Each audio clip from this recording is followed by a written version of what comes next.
और अरविंद केजरीवाल ने ये सोच समझकर निशाना साधा है। वो तो ये भी कह रहे हैं, 7 मांगे कर दी हैं केंद्र सरकार से कि शिक्षा का बजट 2% से बढ़ाकर 10% कर दो, हेल्थ का 10% कर दो, और इनकम टैक्स में छूट की सीमा 7 लाख से बढ़ाकर 10 लाख रुपए कर दो। ये खेल 1 फरवरी को भी देखकर किया जा रहा है कि ये वार पलटवार, यकायक middle class has become the flavour of the season. देखिए, अरविंद केजरीवाल को ये अंदाजा है कि 1 फरवरी को बजट में केंद्र सरकार कुछ रेवड़ियां बांट सकती है मिडिल क्लास के लिए, तो उन्होंने पहले ही जो है रेवड़ी बांटेंगी तो कर्ज 200 लाख करोड़ रुपए से ऊपर का कर्ज केंद्र सरकार पर हो गया है, और ये आंतरिक कर्ज है। विदेशी कर्ज का मैं यहां जिक्र नहीं कर रहा हूं, वो 5,74,000 करोड़ 574 लाख करोड़ है। वो तो आप बात सही कह रहे हैं, कर्ज तो 215 लाख करोड़ के आसपास पहुंच गया करके जो कर्ज है। और हर राज्य कर्ज में डूबा हुआ है, और दिल्ली भी डूब रहा है, दिल्ली भी डूब रहा है। और इस बात का देखिए, हम कर्ज लेके घी तो नहीं पी रहे, ये हम मिडिल क्लास की एक ये जो शिकायत है वो भी तो जायज है ना। नहीं, मिडिल क्लास तो जैसा कि अभी आपने अपने संबोधन में कहा, दिमाग में बताया, हर तरफ से स्क्वीज्ड है। जीएसटी मतलब वो अगर वो सामान्य सी चीज भी खरीदता है, सिगरेट का पैकेट भी एक आदमी खरीदता है, उस पे भी उसको जीएसटी। सिगरेट को छोड़िए, नान भी खा रहा है, ब्रेड खा रहा है, बिस्किट खा रहा है, चिप्स पे भी लग रहा है, पॉपकॉर्न पे भी लग रहा है, आटे पर, मैदे पर, कोई ऐसी चीज नहीं बची हुई है जिसपे उसको जो है जीएसटी न देना पड़ रहा हो। वो 64% तो गरीब आदमी दे रहा है जीएसटी, बीड़ी पीने वाला दे रहा है जीएसटी।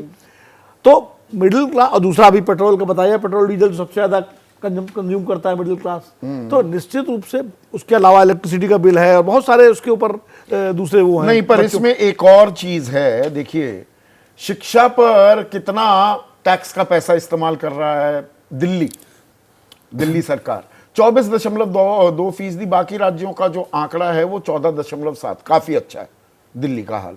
स्वास्थ्य पर 13% लगाया जा रहा है, बाकी राज्यों में 6.2, पर सड़क पुल बनाने में 2.6, और बाकी राज्य 4.5% से ज्यादा, वहां आधे में आ जाते हैं। तो एक बैलेंस भी तो करना होगा। अरविंद ने मतलब सड़कें पेरिस और लंदन वाली जो बननी थी, केजरीवाल बना पाए। देखिए, इंफ्रास्ट्रक्चर पर जितना काम शीला दीक्षित ने कर दिया था, अरविंद केजरीवाल की सरकार उसको भी सही ढंग से मेंटेन नहीं कर पाई, ये सच है। लेकिन सारा फोकस उनका शिक्षा और स्वास्थ्य पर है, जो सीधे आम आदमी को टच करता है, और इसीलिए 2015 और 2020 में उनको तूफानी बहुमत मिला।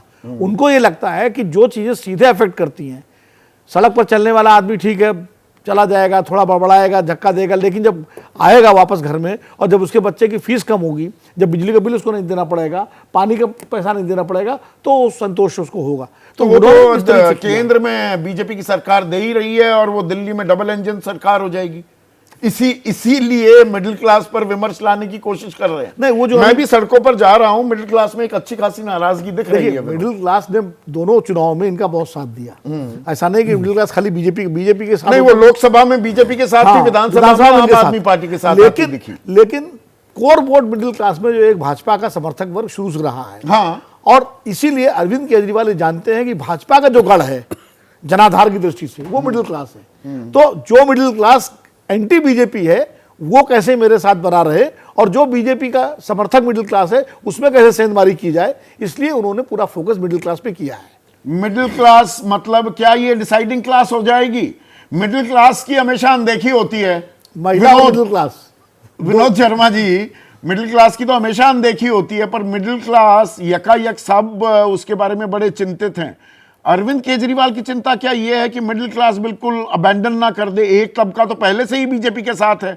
जो लोग विधानसभा में अरविंद के साथ आ जाते थे, वो कहीं नाराज तो नहीं हो गए हैं, तो पूरा गणित समझा रहे हैं कि कर कैसे लिया जाता है और किसको दिया जाना चाहिए और किसका असल में हक है, और अपराध बोध से ग्रसित ना होइए। देखिए संदीप, मिडिल क्लास जो है ना दुनिया में कहीं भी, और हमारे देश में खासकर, होमोजीनस नहीं है। लोअर मिडिल क्लास है, मिडिल क्लास है, और अपर मिडिल क्लास है। एक जमाने में एक अपरली मोबाइल क्लास बोलते थे ना, वो अपरली मोबाइल क्लास भी है हिंदुस्तान में, बड़ी आर्टिकुलेट है। 2 इलेक्शन के बीच में हवा बनाती है ना, वो मिडिल क्लास बनाती है, क्योंकि जो जितने आपके पैनलिस्ट सारे बैठे हैं अभी, वो सब मिडिल क्लास है। इसमें गरीब आदमी तो नहीं बैठा हुआ। तो जो पॉइंट ऑफ व्यू एक्सप्रेस हो रहा है यहाँ पर, वो मिडिल क्लास का पॉइंट ऑफ व्यू है।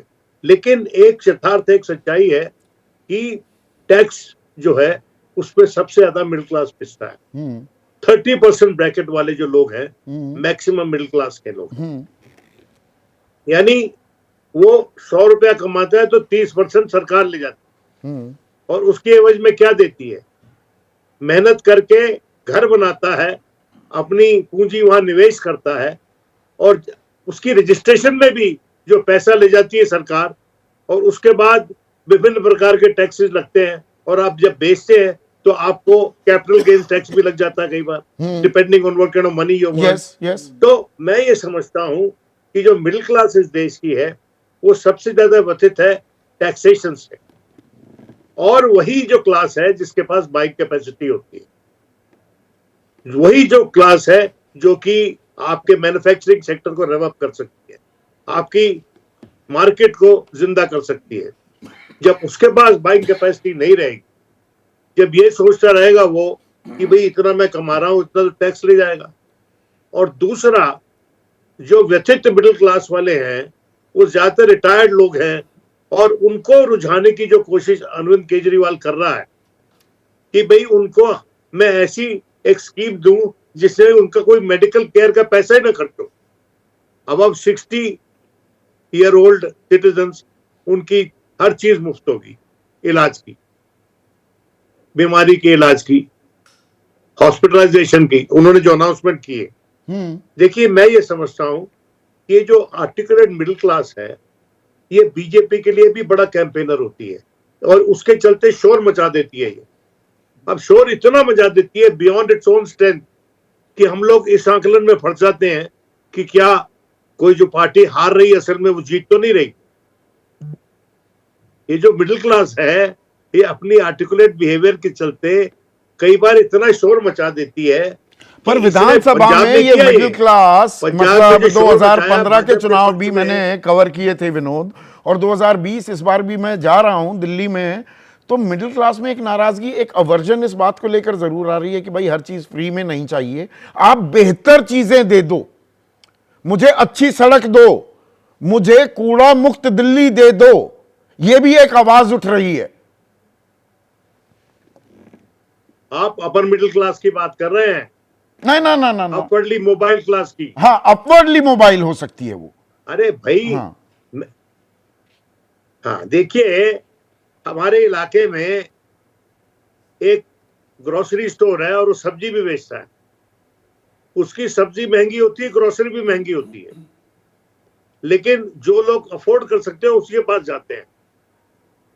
तो एक ऐसी क्लास है जिसके पास थोड़ी एक्सपेंडेबल इनकम है हमारे देश में, और वो जो क्लास है वो चाहती है कि चीजें अच्छी हों, उसको जिंदा रहने के लिए साधन नहीं चाहिए, उसको क्वालिटी लाइफ चाहिए। फर्क समझिए, इसलिए मैं कहता हूं कि जो मिडिल क्लास है वो होमोजीनस नहीं है। पर मिडिल क्लास का एक अट्रैक्शन जो था, जिस तबके का अट्रैक्शन अरविंद केजरीवाल को लेकर था, वो ये कि हमारे बीच से ही निकला है, वो नीली वैगनार, वो मफलर मैन वाली जो छवि थी, फिर उसमें ये शीश महल, और जो ये अभी मैंने गृह मंत्री अमित शाह का बयान भी चलवाया कि भाई इतने करोड़ के पर्दे, इतने करोड़ के ऑटोमेटिक डोर्स, वो मेल नहीं खाता है। देखो, मेरी बात सुन लो एक बार ध्यान से। अरविंद केजरीवाल जो छोटी मिडिल क्लास है उसका स्पोक्समैन था, उसकी बात करने का अंदाज भी वही था। जो बाबू है, बाबू क्लार्क है जो सरकार के दफ्तर में या प्राइवेट फर्म में, उसके घर का पंखा बंद हो जाता है, सीधा पीएम को गाली देता है वो। ये उसकी भाषा बोल रहा था वो।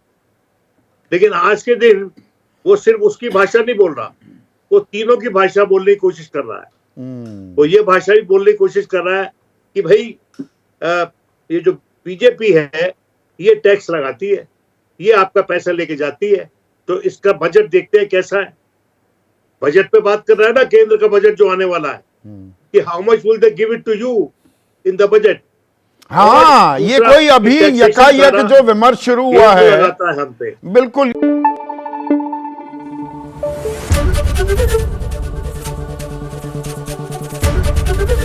एबीपी न्यूज आपको रखे आगे।